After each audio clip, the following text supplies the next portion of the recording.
Thank you. Hello and welcome to Manchester and to the home of the cooperative movement.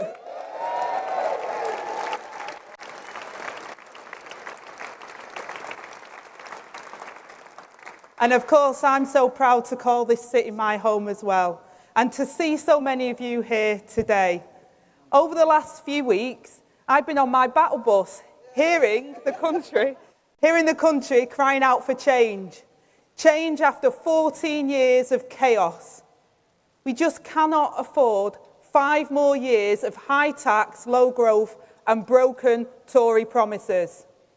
Crime going unpunished, soaring NHS waiting lists, and people saving every penny for a home that's now out of reach. Every day of this campaign, I have met people with hope for our future, hope that things can get better for the next generation, despite the years of Tory failure. We know that a Labour government would inherit a high-tax, low-growth economy. And the only way to change that is through the foundation of economic stability upon which everything else will be built. The Tories have shown you can't tax our way to growth. Our plan for growth means investment and reform. We will get Britain building by reintroducing housing targets and reforming the planning system. And we will finally make work pay with a new deal for working people, boosting wages and security at work. We will switch on Great British Energy to provide clean, secure energy, cutting bills and creating good jobs. And we will launch a new border security command to smash the smuggling gangs. And we'll crack down on anti-social behaviour with more neighbourhood police. And we will get our NHS back on its feet by cutting the backlog, by clamping down on tax loopholes. And we'll recruit 6,500 extra qualified teachers and provide free school breakfasts by ending tax breaks for private schools. And when we deliver growth, it will be in every corner of the country. Keir and I know the power of Labour in government. It gave us the opportunity to succeed. And if you place your trust in us, we are committed to never taking that power for granted. We have changed the Labour Party. And with this manifesto, we can change Britain. Change worth having and change worth voting for. We know the task ahead is daunting. Just 3 times in our party's history have we won power from opposition. The manifestos in 1945, 1964 and 1997 answered the questions. What future do you want to see? And what country do you want to build? Today we publish our plan for the change we need to meet the challenges ahead. Our chance to end the chaos, to turn the page and to start a new chapter. What we now ask is the chance to make that change a reality, for the opportunity to serve you. So now I'd like to hand over to Iceland's CEO, who shares my passion to change Britain, Richard Walker.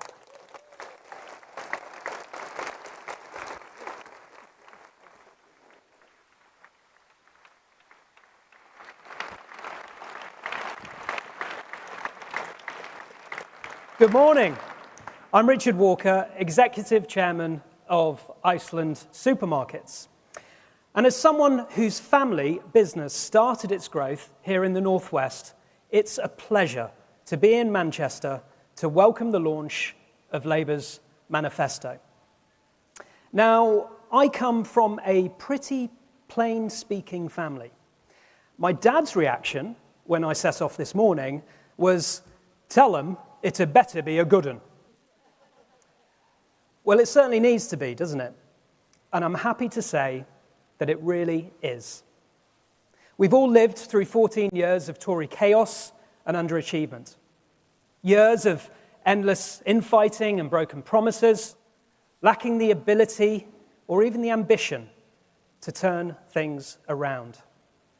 The Tories are out of ideas.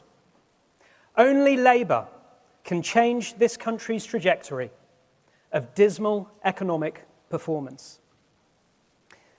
In business, I like to see a plan. The country needs a clear and credible plan too. And I really like what I see in Labour's plan to ensure that we invest in the people and the infrastructure that we need to put our country on the road to recovery. To run what Rachel Reeves has called the most pro-growth, pro-business treasury our country has ever seen. Prioritising economic growth, which has to be the driver of everything we all want to achieve while maintaining sound finances. Pursuing a clear industrial strategy and reforming the planning system, which has been the biggest drag on this country's performance for years. A change that has the potential to genuinely turbocharge our prospects. Now, I spend 7 days a week listening to customers and colleagues on the front line in towns and cities across Britain. And I can tell you, they have been hurting. They ache for change. If it is lucky enough to win the trust of the British people, Labour will repay that trust by turning our economy to growth, by repairing our damaged environment, by investing in green energy and the infrastructure for our future, by ripping out crime at its roots and creating streets that are safe for our communities, by making education and skills the motor of change, by ensuring our health and social care services help everyone live life to the full, whatever it throws at them, while ensuring that people can get to work and get our economic growth that we all need to see. As we turn our backs on the grim years of Conservative mismanagement, it gives me real hope that this can be the start of a better future for all of us. Thank you. And now I'd like to hand over to Daniel, who's going to tell us his story about why we need a Labour government.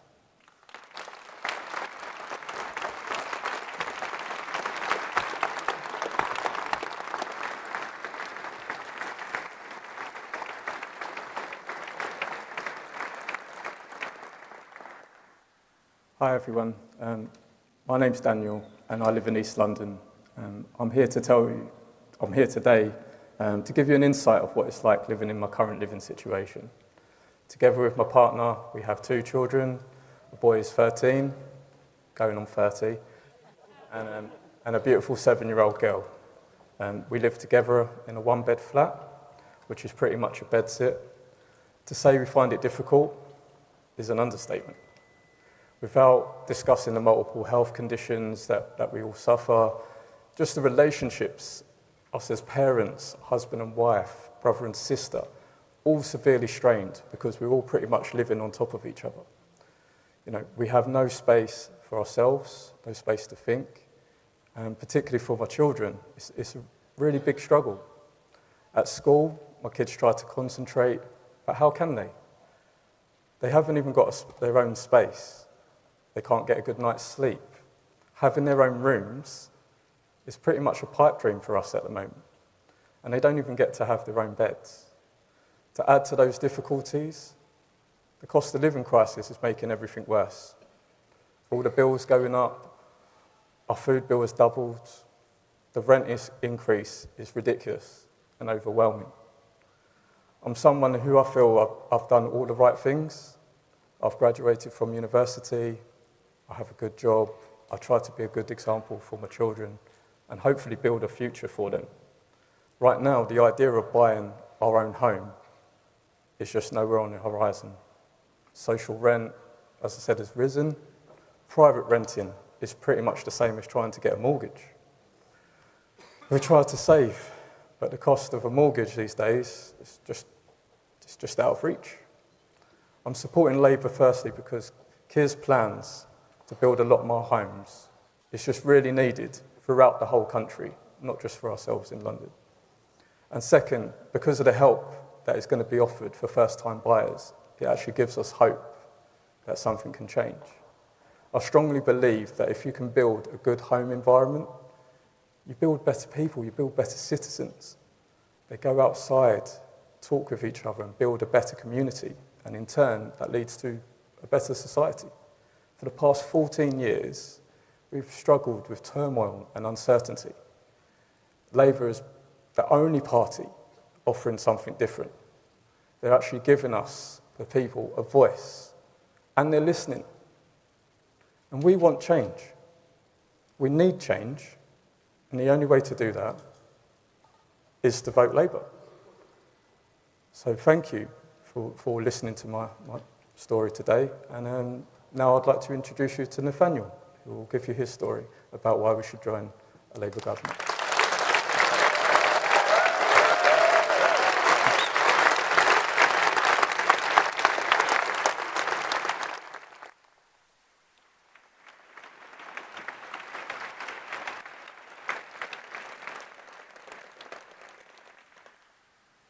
My name is Nathaniel Dye, and I am a 38-year-old music teacher.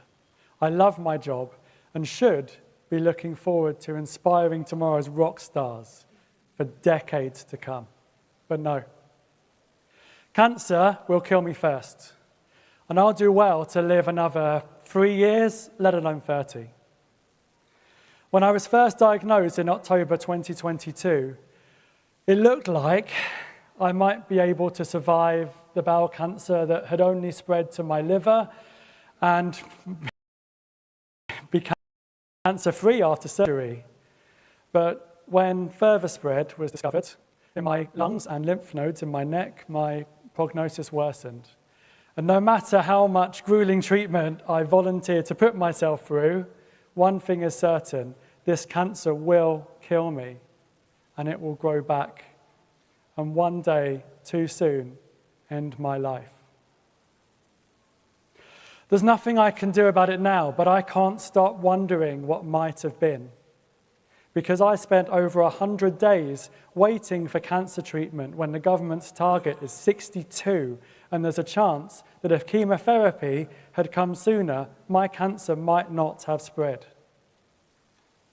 It's no one person's fault that scans and appointments took so long to come through, and I'm going to have to say so many wonderful people in the NHS have worked tirelessly to care for me as they do for everyone at their time of greatest need. But it's clear that the system has badly let me down. I represent the human cost of an NHS neglected over the past 14 years, and I invite anyone who stands by that dismal record in government to look me in the eye and say that it was good enough. We all deserve so much more.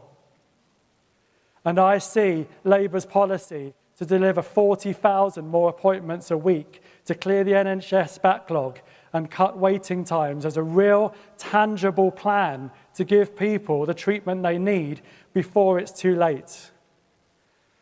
Why should I bother to speak up now? After all, it is too late for me. But it's not too late to call for change, to support those who would improve the NHS so that others in my unfortunate position might live to grow old, even though I won't, because I won't.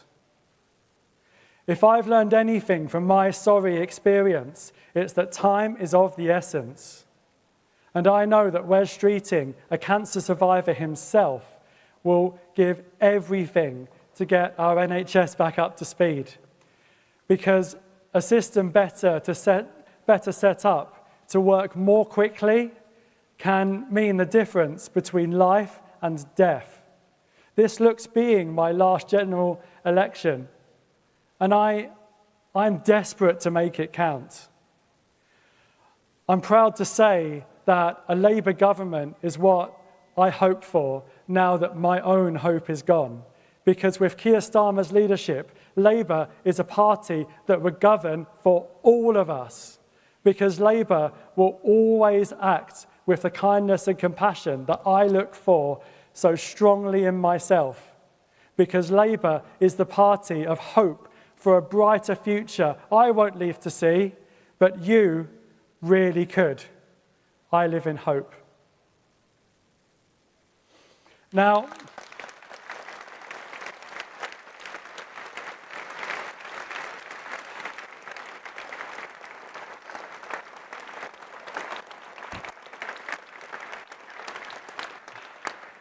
I would like to introduce Holly, who will tell us her story about being a first-time voter.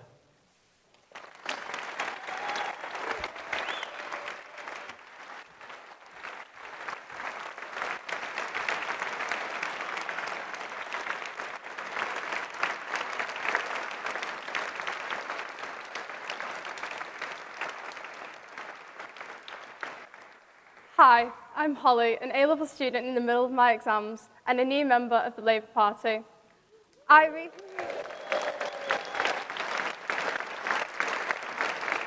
recently turned 18, so this election was the first time I get to have my vote in the election, and I'm excited to vote for Labour on July 4th. Politics is something I think affects every aspect of our lives, and this election will determine our lives more than ever before. With the COVID pandemic, it feels as if young people have often been forgotten and left behind, especially when we lost years of schooling and social interaction, which arguably caused long-lasting effects, such as the A-level algorithm affecting what universities we could attend. At the same time, they had Downing Street parties, something that was hard for many to learn, but especially for a generation that sacrificed so much of our youth. For me and many young people, Keir Starmer's Labour Party symbolises a better future and greater equality and prosperity for all of us. For me particularly, Labour symbolises gender equality, something I firmly believe in, and the women at the heart of the Labour Party give me and the next generation something to look towards and represent the progress society is making. Wouldn't it be great to see Rachel Reeves as the first female Chancellor?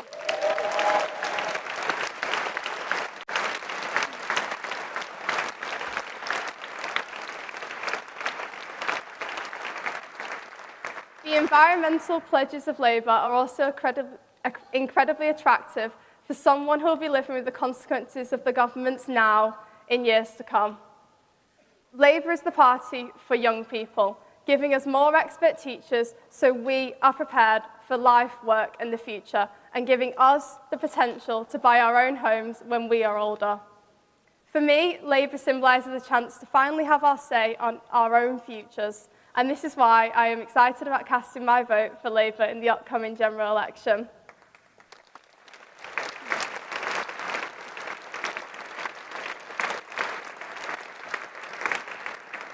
Before we hear from the leader of the Labour Party, Keir Starmer, I'm going to hand over to a video showing what he's been up to in the last few weeks.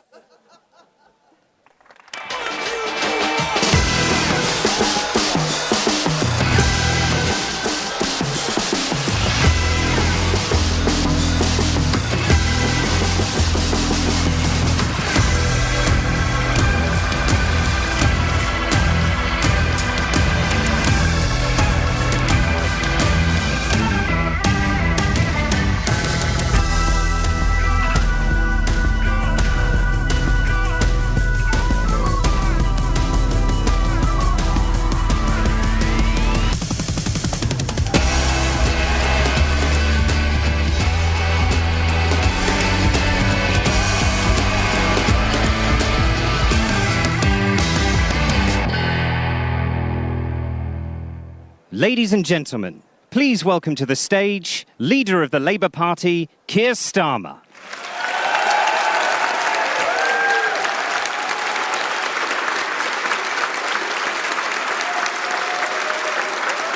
Thank you. Thank you very much. Thank you.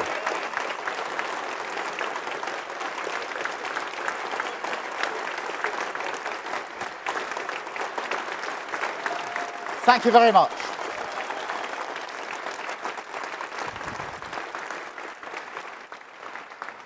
Thank you, Ange, for your introduction, for everything that you're doing. I think I'm taking your bus this afternoon. Thank you, Richard, for your words. Thank you, Daniel, for reminding us why we're doing what we're doing. Nathaniel, I've heard your story before, but every single time it gets to me, and I'm sure gets to every single person that listens to what you say. And I'm humbled by your determination to make sure that things are better for those in the next generation. And Holly, that was fantastic. That was really, Holly is 18 years old. Anybody who stood on a stage like this knows how hard it is for all of us to stand up here. That's the first time Holly's done anything like this in her life. Fantastic, Holly.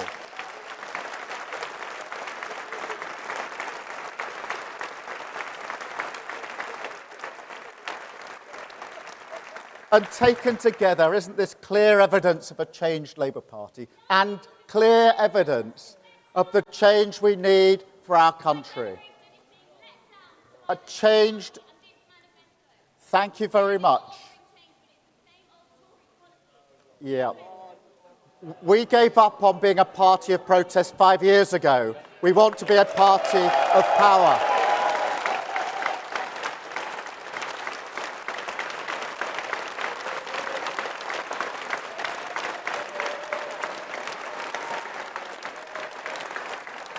And that's not in the script, but that is part of the change. And Holly, can I also say at the start of this that this party respects and will never forget the contribution that your generation made during the pandemic. Thank you so much.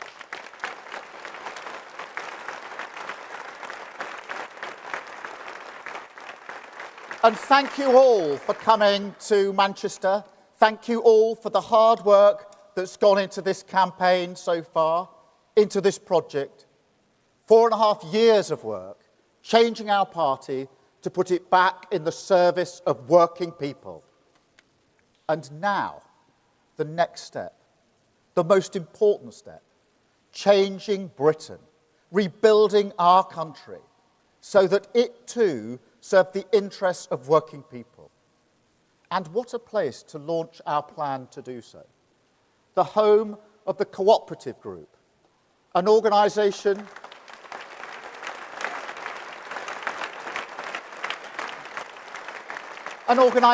that has long believed, as we do, that the pursuit of social justice and economic growth must go hand in hand. A day where I am proud, in this place, in this city, to launch Labour's general election manifesto, a manifesto for wealth creation, a plan to change Britain.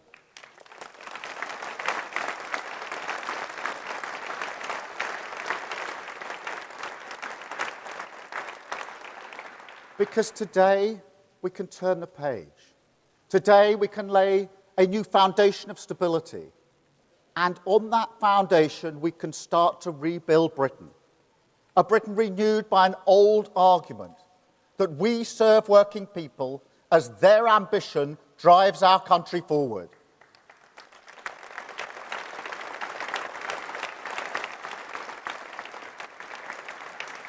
Because there is so much potential in this country, so much possibility if we stand together as 4 nations and back the ambition people have for their family and their community. I see it everywhere I go. Potential held back. I spoke to Will, he's a fireman in Milton Keynes. He works really hard. What he wants, his dream, is to own his own home. A roof over his head that he can call his own. As well as a firefighter, he's got 2 other jobs, but he can't afford a mortgage. His dream will not be realised. It's the price he's paying. I went to Aldhay Hospital, not far from here. It's a brilliant children's hospital, absolutely brilliant. And the day I went in, I went to the ward where they were doing operations on 0 to 2-year-old children, heart operations. It's incredible to just see what they do, the courage of the individuals in there. Heart surgery, the brilliance of the NHS staff. I found that totally humbling, completely uplifting, until I found out that at Alderhay Hospital, the commonest cause for admissions for operations for 6 to 10-year-olds is children going there to have their teeth taken out because they're decaying. That is the price that they are paying. So just imagine if instead a Labour government gives Will and Daniel the affordable homes that they need. Imagine if instead a Labour government tackles the rot of tooth decay. Imagine what those nurses and doctors could do with a Labour government on their side.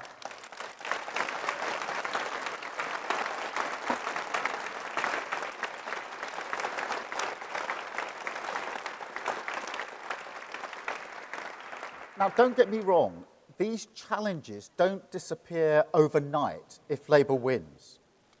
We don't have a magic wand.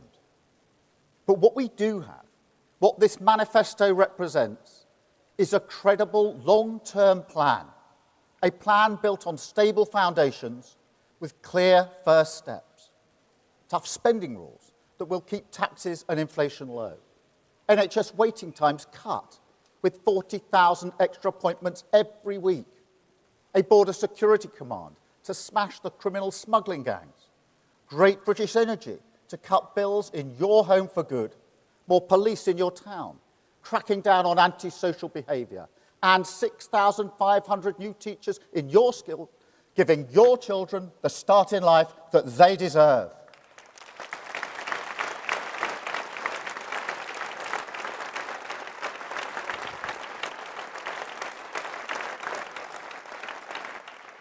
But also a plan that is much more than a list of policies.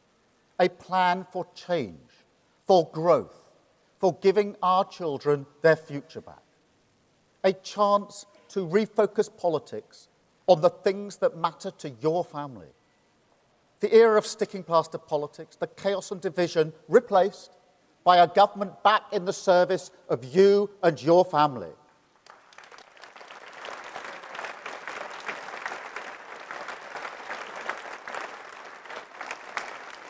And make no mistake, that is the cause of this changed Labour Party. We have written that argument through every word of this manifesto because it's urgent. Britain's lost its balance. It is too hard for working people to get on. Opportunity is not spread evenly enough. And too many communities are not just locked out of the wealth that we create, they're disregarded as sources of dynamism in the first place. Ignored by the toxic idea that economic growth is something the few hand down to the many. Today, we turn the page on that forever.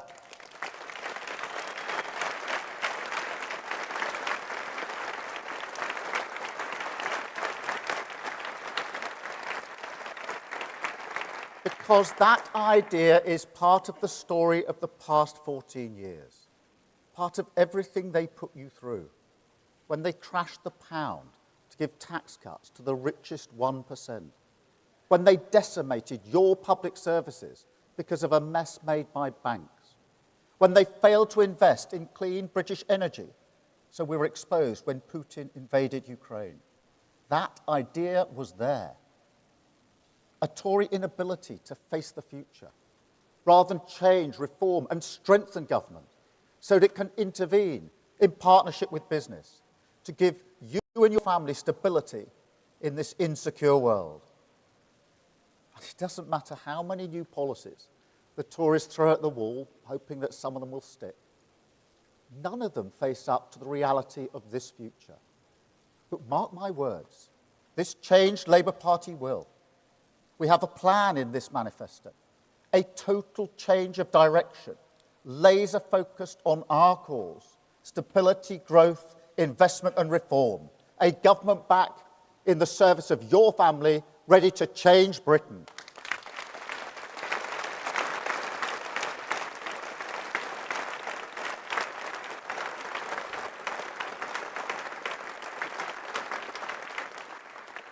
We will restore the foundations of good government, national security, border security, economic security.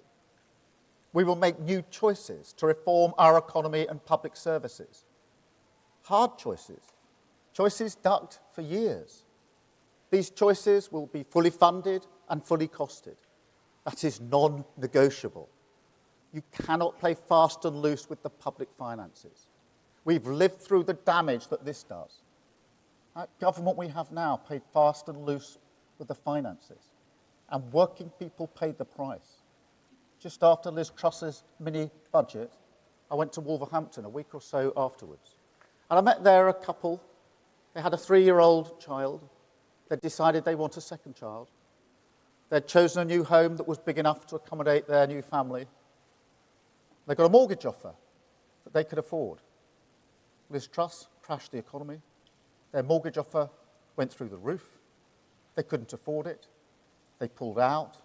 They couldn't move to their new home. They felt they were held back. But they also took the decision that they could no longer afford to have a second child. And they will live with that for the rest of their lives. That's the price that they're paying.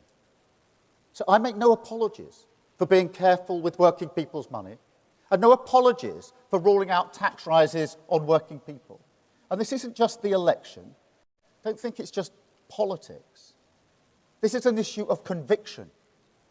I don't believe it's fair to raise taxes on working people when they're already paying this much, particularly in a cost of living crisis. So let me spell it out. We will not raise income tax. We will not raise national insurance. We will not raise VAT. That is a manifesto commitment.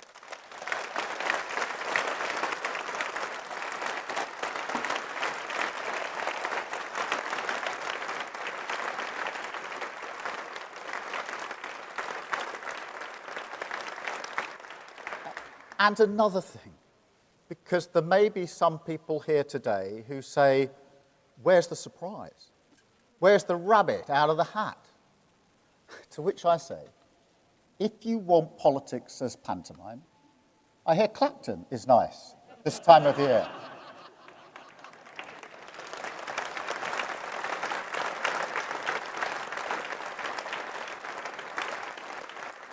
But seriously, we have to come to terms with this. Britain needs stability, not more chaos. I set out our long-term plan in this room 18 months ago. And that plan stands because it's the right plan. We did the work properly. Our responsibility to give a clear direction to businesses, communities, everyone invested in Britain's future. We took that seriously. So yes, those 5 national missions, higher growth, safer streets, cleaner energy, more opportunity, the NHS back on its feet, they remain at the core of this manifesto.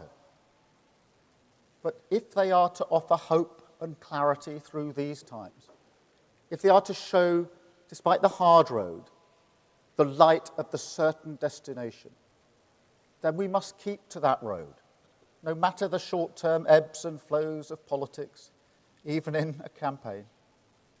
That's what mission-driven government means. A chance to stop us bobbing along until the next crisis blows us off course, and instead make sure we can keep going through the storm. Stability over chaos, long-term over short-term, an end to the desperate era of gestures and gimmicks, and a return to the serious business of rebuilding our country.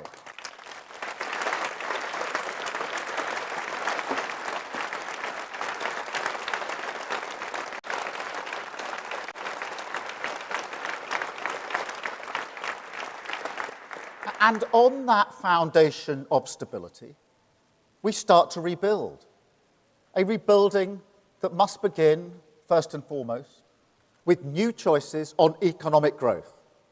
That is the mandate we seek from Britain at this election, a mandate for economic growth. Because the way we create wealth in this country is broken. It leaves far too many people feeling insecure. People who are working hard and doing the right thing. So we will reform it. and we will keep on reforming it until it delivers for them. Wealth creation is our number one priority. Growth is our core business, the only route to improving the prosperity of our country and the living standards of working people. And that's why we made it our first national mission in government. But we must change our approach so it comes from every community, not just shared with every community. Redistribution can't be a one-word plan for our poorest towns and regions.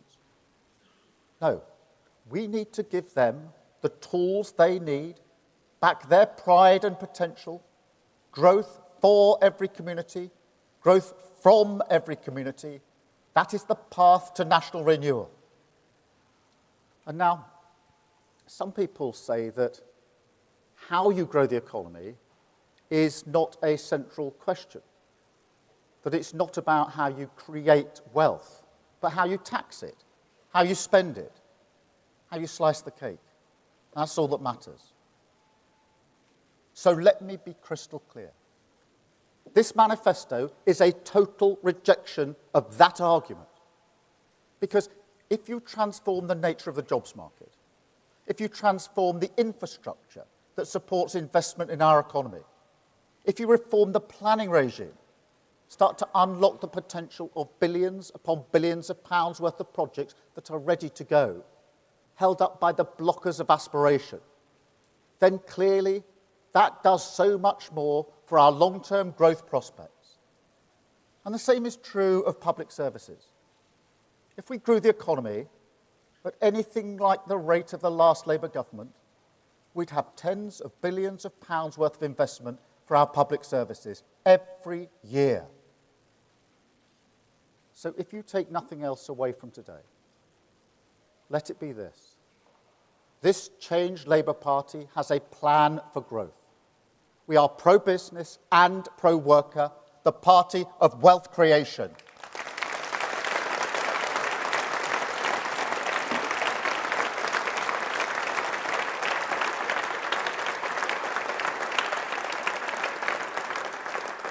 We will reform the planning rules, a choice ignored for 14 years, and build the homes and infrastructure you need. We will level up your rights at work, a choice ignored for 14 years, and raise your wages and your security. We will create a new industrial strategy, a choice ignored for 14 years, and we will back it with a national wealth fund, invest in clean steel, new ports, gigafactories, and we will create 650,000 new jobs for communities like yours. Relight the fires of renewal across all four of our great nations.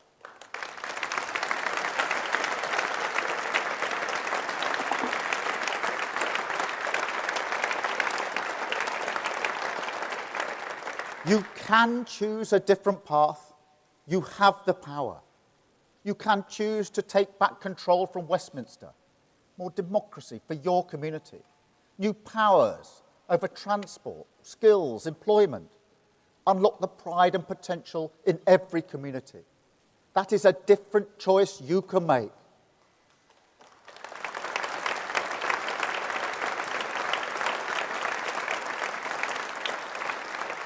You can cut your bills for good with a new energy company funded by a tax on the oil and gas giants, owned by the taxpayer, making money for the taxpayer, powering your home with clean British energy. That is a different choice you can make.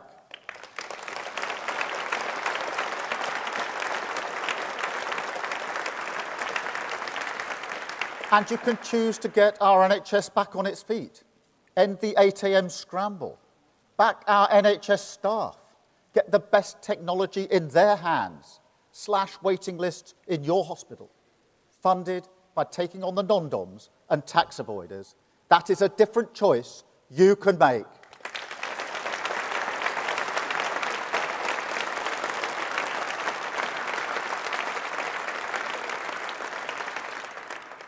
And I'll tell you another choice you can make. You can choose to live in a country that believes in and backs its young people, the future of our country.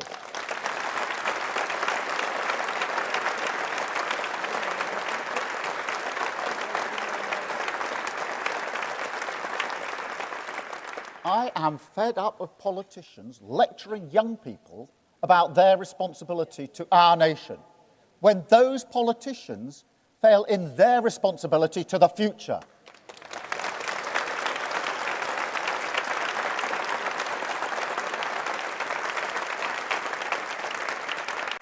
And after what young people did during the pandemic, what they gave up for people, let's be blunt, more at risk than them, that adds insult to injury. But more than that, it tears up the unwritten contract, the bonds of respect that hold these four great nations together, the values that make us who we are, the responsibilities we owe to each other, past, present, and future.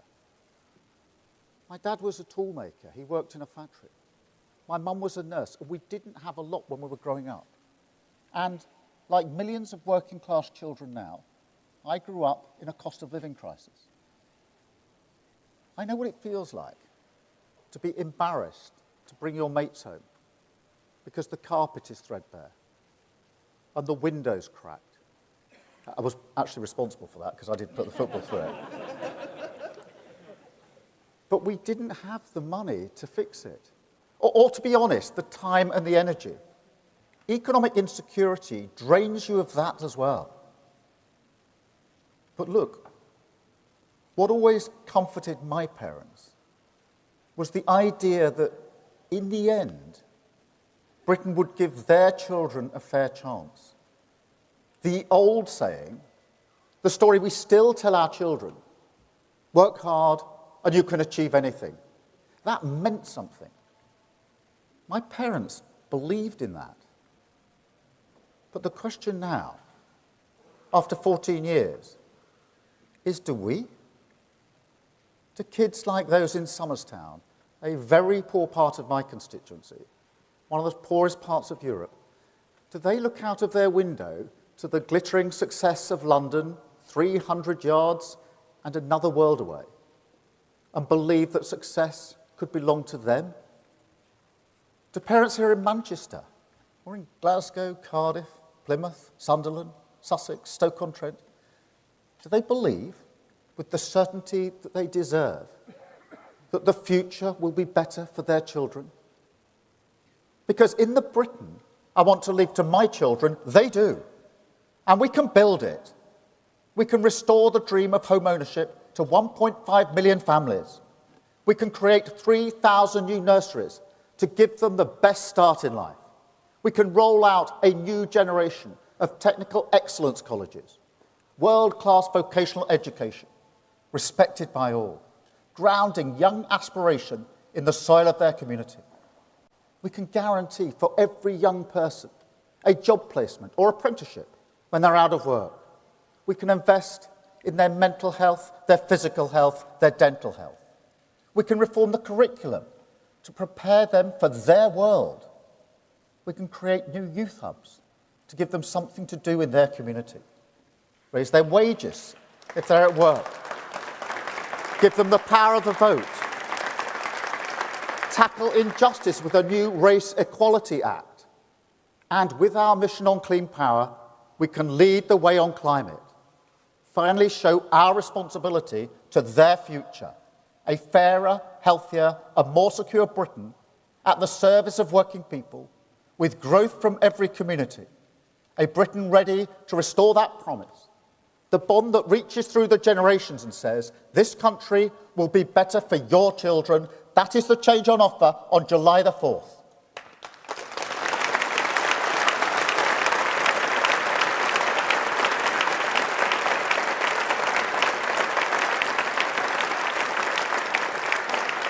That is our plan, and I invite you all to join our mission to stop the chaos, turn the page, and start to rebuild our country. Thank you so much. Thank you.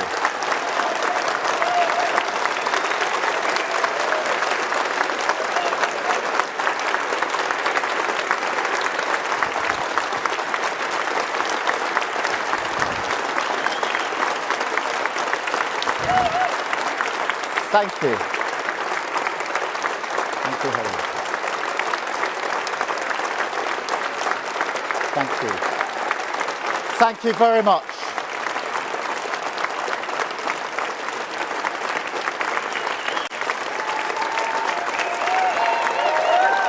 Thank you.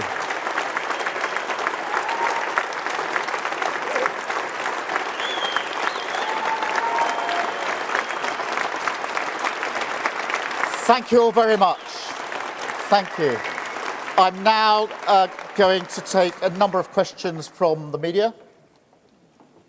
And I'm starting with Chris from the BBC. Chris, I can't... There you are, sorry, Chris, I've got you. Chris.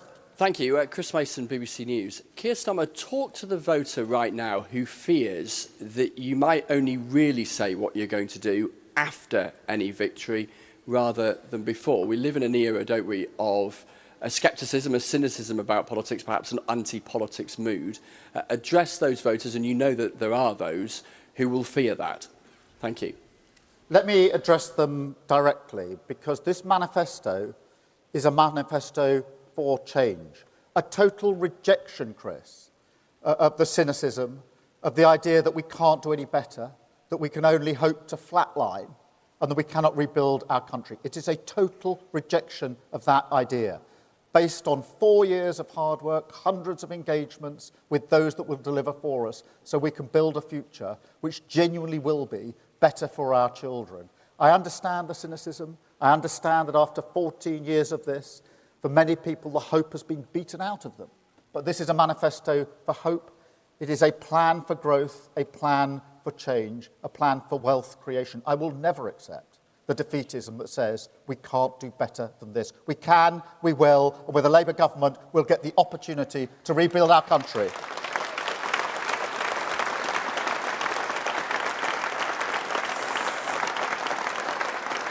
Thank you, Chris. Beth. Thank you. Beth Rigby, Sky News. Keir Starmer, this is a 132-page document. On the cover it says change, but there's not a single new policy in it you haven't already announced. There's no new retail offer for voters. Rishi Sunak threw the kitchen sink at his manifesto. You won't even take the safety catch off yours. Is this a Captain Caution manifesto designed to protect your poll lead? Thank you. No. It is a serious plan for the future of our country. And every single policy in this document, policy after policy after policy, has been carefully thought through and tested to ensure that we can deliver it.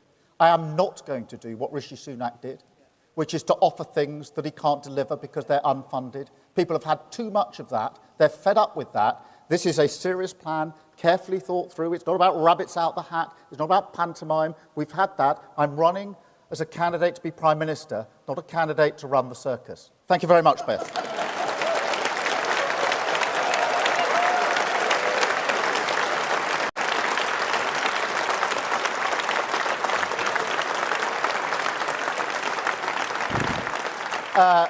Robert, ITV. Yeah. Robert.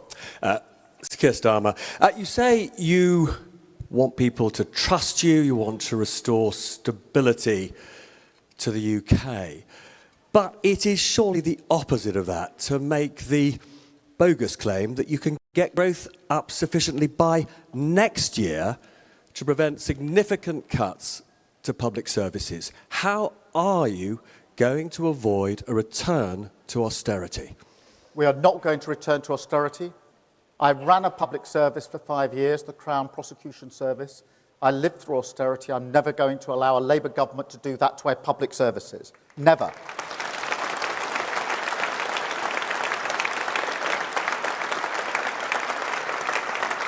We have an immediate injection into our public services, the 40,000 appointments each and every week in our NHS to get our waiting list down. The teachers that we will put into our secondary schools, 6,500. But, Robert, we have here a plan for growth, a plan for wealth creation, and steps we can take, a plan to deal with the planning regulations. That hasn't been done. It can be done. It can be done at speed. They're tough decisions. We'll do it. We've got a national wealth fund to invest in the future of our country.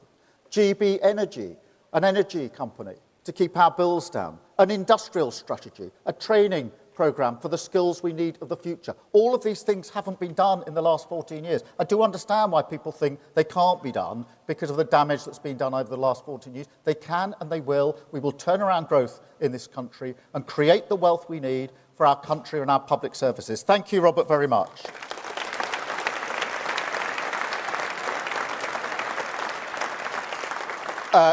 Chris at GB News.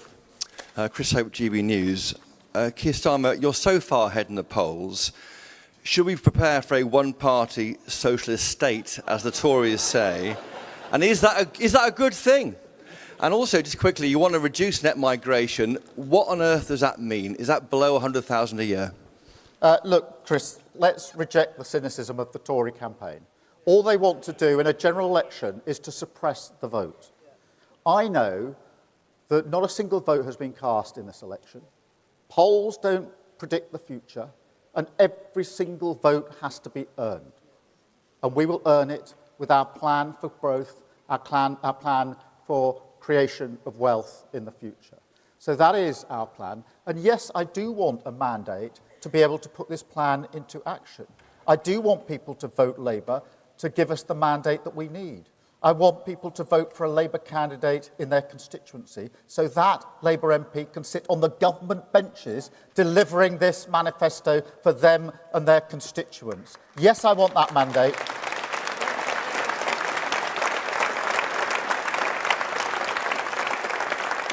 Change is what we need, but if you want change, you have to vote for change, and that means voting Labour. Thank you very much, Chris.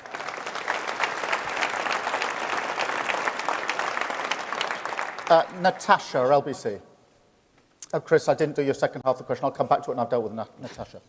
Hi, Natasha Clark from LBC. It's 3 weeks today until polling day. The Tories are warning of a Labour supermajority. How confident are you feeling right now? Are you feeling like the campaign's going well? And are you worried that maybe a Labour win for you might just be off the back, people voting for you because they hate the Tories so much? Thank you. No. We've had plenty of examples when people don't like the Tories and they're a real mess. But Labour hasn't been in a position to win. That's why we changed the Labour Party, precisely because we know that the Tories will mess it up, but we have to be in a position to win. We only win if we change the Labour Party. When people look away from the government and look at the alternative, they have to see a positive alternative, and that's what they see in the Labour Party. I don't, take anything for granted as we go to the final 3 weeks of this campaign. Yes, we are enjoying the campaign. I won't deny that. We've waited 4.5 years. We've worked for 4.5 years to get to this point, election year, the chance to do what we came into politics to do, which is to change the lives of millions of people for the better with a Labour government. We'll do that with our sleeves rolled up, a serious plan for the future, and take our argument to every single doorstep across the country and ask people to back the case for change, ask people to give us a mandate to change this country for them, their family, their community, and our country. Thank you very much. Chris, you did do a double question, but nonetheless, on immigration, we do need to have lower immigration. As you know, immigration is at pretty much the highest on record, bar the number just a few months ago. So this government has lost control of immigration. It's important to look at the reasons for that. And the main driving reason is because they haven't got any skills strategy. We haven't got the skills that we need in this country. And that's why not only is our plan here a plan for growth, it will also deal with immigration, because this government has gone to immigration as their growth lever. I want to go to skills, wealth creation, investing in businesses in this country. Thank you, Chris. That's not an invite to everybody to do 2 questions, by the way. But out of respect for Chris, I did it. Sophie, The Mirror. Sophie Huskisson from the Daily Mirror. So Keir, your manifesto says you'll develop an ambitious strategy to reduce child poverty. Do you have a target for how many kids you want to lift out of poverty? Well, we will have a strategy for dealing with poverty, just as the last Labour government did. And we took millions of children out of poverty, and we will do so again. That does require a strong plan to deal with those issues that bear down on poverty and children. That's housing, that's education, that's health, that's good jobs, and it's wealth creation. because without the wealth creation that we need for our country, it's very difficult to do the support that we need in our country. And that's why I say we are the party of wealth creation. This is a plan for wealth creation. It is a plan for growth. That is the single driving mission of what I hope will be an incoming Labour government. Thank you, Sophie. Martina from The Sun. Martina. Hello, Sir Keir. Martina Bett from The Sun. In order to clear the asylum backlog, you said that you will let small boat migrants currently here enter the asylum system. But what is the plan for new people who arrive here illegally? Because there is nothing about that in the manifesto. Will they be able to apply for a claim? If so, isn't that just an incentive for more people to come? Well, look, those that are already here are already in the system. They're just not being processed.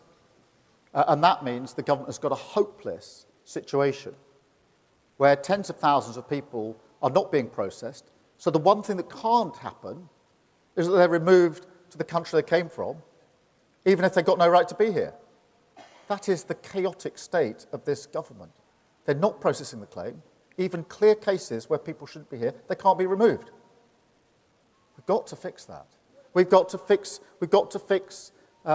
the loss of control of our borders under this government. Nobody but nobody should be making that trip across the channel in small boats. And the way that we will do that is with our Border Security Command, which is set up specifically with new powers, a new command with new resources to smash the gangs that are running the vile trade of putting people, vulnerable people, in boats to go across the channel.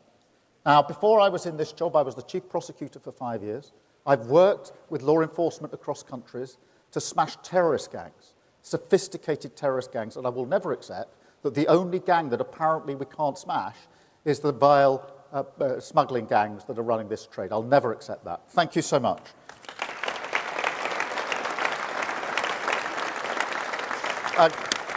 Chris from The Times. Chris Smythe from The Times. You've made it very clear that you're not putting up taxes on working people. You've left other taxes on the table, and you've also said there'll be no return to austerity. You're putting a lot of emphasis on growth, but you know, as you said, there is no magic wand. There is a chance that your growth plans don't happen as quickly as you want. So people want to know, what is your instinct in that situation if the sums don't add up? Is it to borrow more, is it to cut spending, or is it to put up taxes? Chris, this manifesto is a total rejection of that defeatist approach, that the only levers are tax and spend. It's a total rejection of that. It's a plan for growth. I accept there's no magic wand. I accept that you don't get growth without a plan. That's what all the forecasts are based on, that things won't change, can't change, will flatline. That's why we're having this discussion about tax and spend. I'd reject that. That's why this is a plan for growth, a carefully thought through plan for growth. Hundreds and hundreds of conversation engagements with businesses, with communities, with local representatives and leaders about the change that we can bring about. And some of it is obvious stuff, it's common sense stuff. Planning holds up infrastructure all of the time. Years and years are lost in pretty well every infrastructure project. We can't get things done. We can't get things moving. We can't build things, whether that's big projects or the houses that we need. We don't have an industrial strategy that actually makes sure we've got the skills and the initiatives in the places that we need them. We haven't got a national wealth fund at the moment, which invests in the future of our country and gets the private sector to invest with it. All of these things will make a material difference, and I have absolute confidence in the plan for growth that we're putting before the country. And I will not accept the defeatism that says all that we can hope for in this country is to flatline. That is the absolute opposite of the hope that we inject through this manifesto. Thank you, Chris, very much.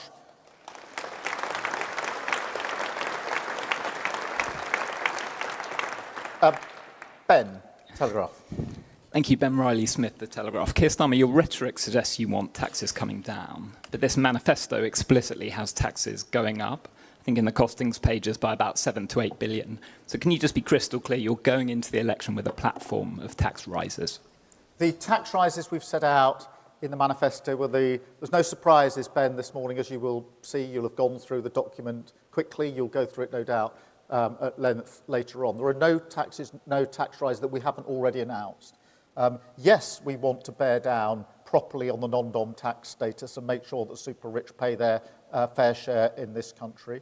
Yes, we want the oil and gas companies to pay fair tax on the massive profits that they're making. Yes, we want to make sure that private equity loopholes aren't there, again, for wealthy. And yes, we've taken the tough decision in relation to VAT. So we will take all of those measures. But what you won't see in this manifesto is any plan that requires tax rises over and above those that we have already set out.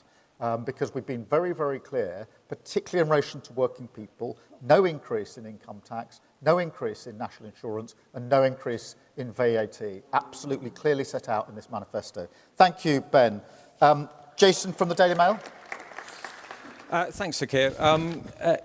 You've said that taxes are too high. Just to follow on Ben's question, your manifesto, I think, is going to put them up about £8 billion. The Tories say they're going to cut them by 17 billion. Are you happy fighting the election on that tax divide? And can I just pick up one from Beth's interview with you last night, which I don't think you ever quite got round to answering. You're among friends here. Did you really think Jeremy Corbyn was going to be a great PM? Well, look, on the tax question, you can see what the Conservatives are doing. Every day they are desperately putting a new policy, a new gimmick on the table, which is unfunded. Now, if there's one lesson from Liz Truss and what happened to the economy, it's if you make unfunded tax cuts, then it damages the economy and working people pay the price. And I was in Stafford just a few weeks ago during this campaign, in the kitchen of a woman who is a paramedic and her wife who works in a jewellery shop. They bought their house 5 years ago. They were on a fixed rate mortgage. They've got 2 kids. That has come to an end after 5 years. They've hunted around, but the best mortgage they can get is one that's hundreds of pounds more, and they can't afford it, and they're going to have to move. That is the price you pay for unfunded tax cuts. And Rishi Sunak, if there's one thing that he was supposed to do, it was to provide the stability after Liz Truss, and here he is repeating it. And it'll be working people who pay the price for that.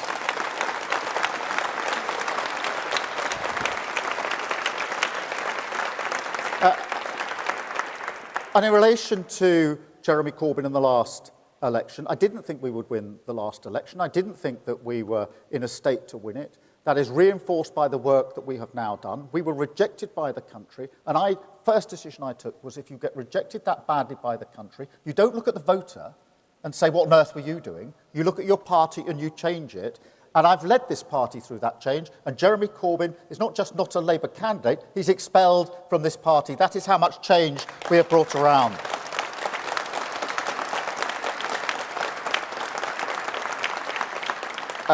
Kitty at the Eye. Thank you, Kitty Donaldson from the Eye newspaper.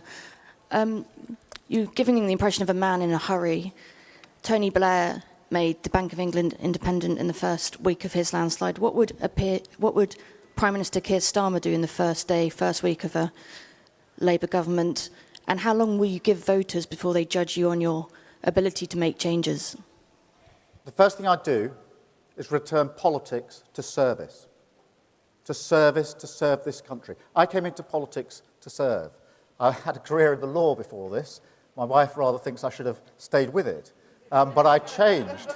But I changed because I wanted to serve my country. And I think politics in the last 10 to 14 years has become too much about self-entitlement and not enough about service. So the mindset change, if we are able to come into government, on day one, the most important thing will be service, country first, party second. Every decision will be dictated by that.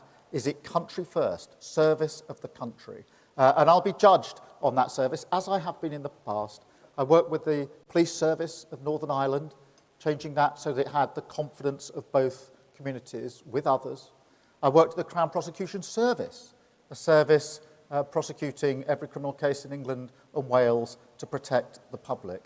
And I've changed the Labour Party into a party that, again, is once again in the service of working people. And what we are now seeking is the opportunity to change our country, to put it back in the service of working people. That will be the big change from day one, and everything else hangs off that. Country first, party second. Thank you, Kitty, very much.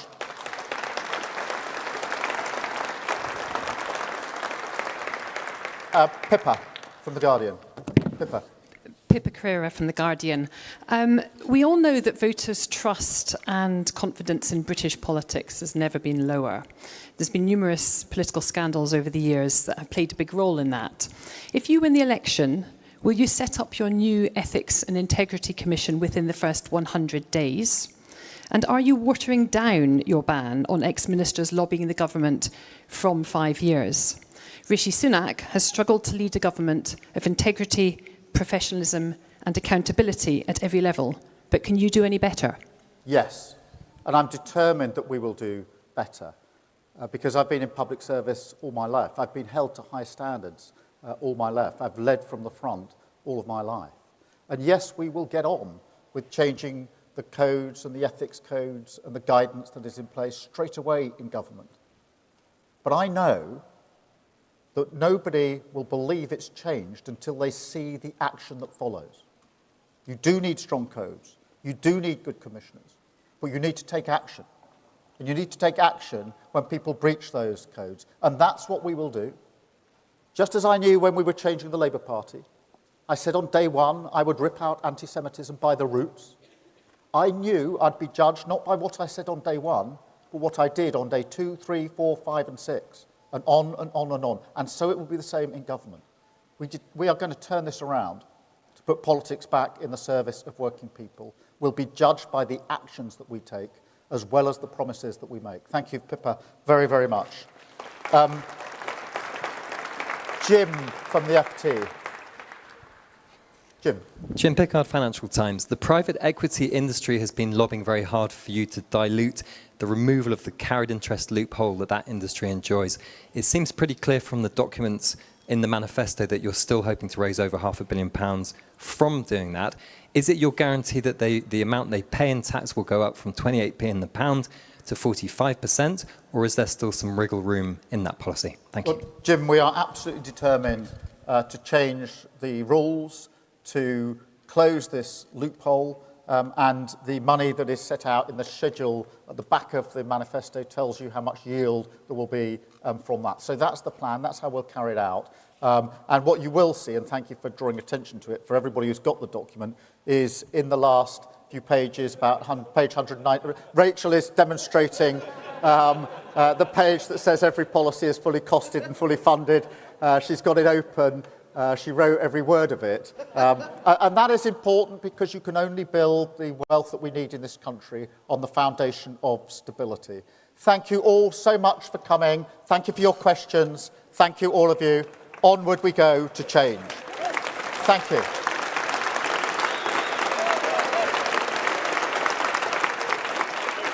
Thank you. Thank you very much.